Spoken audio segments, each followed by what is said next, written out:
Bonjour à tous.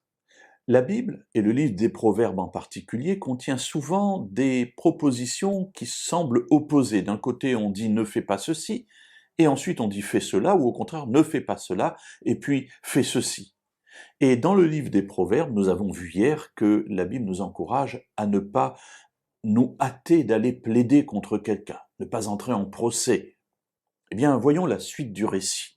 Nous avons lu hier, dans le chapitre 25, le verset 8, ne te hâte pas d'aller plaider, car que feras-tu dans la suite lorsque ton prochain t'aura confondu? Le verset 9 maintenant, immédiatement après. Plaide ta cause contre ton prochain, mais ne révèle pas le secret d'un autre.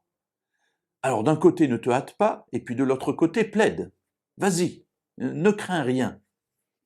Oui, souvent la Bible est ainsi, remplie de ce qui peut sembler être des oppositions à un moment donné, mais en fait ça n'est pas le cas.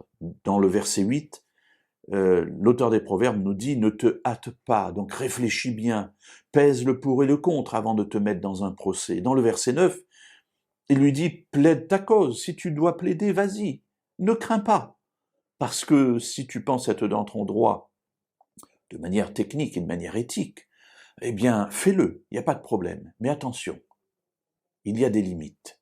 La limite est posée par la fin du verset « mais ne révèle pas le secret d'un autre ». De peur qu'en l'apprenant, il ne t'insulte et que ta médisance ne puisse être rattrapée. Voilà, dans un procès, pour gagner, on peut parfois être tenté d'employer des méthodes hasardeuses et pour avoir raison de révéler un secret qui n'est pas le nôtre, mais le secret d'un autre. Et la Bible dit attention, là c'est la limite. C'est la frontière à ne pas franchir. Tu peux gagner, tu peux faire ce qu'il faut pour gagner, mais sauf révéler ce qui ne t'appartient pas. Et du coup, cela nous amène à comprendre que ce qui ne nous appartient pas, eh bien, n'est pas à nous. Et si ça n'est pas à nous, nous n'avons pas le droit d'en user comme nous le voudrions.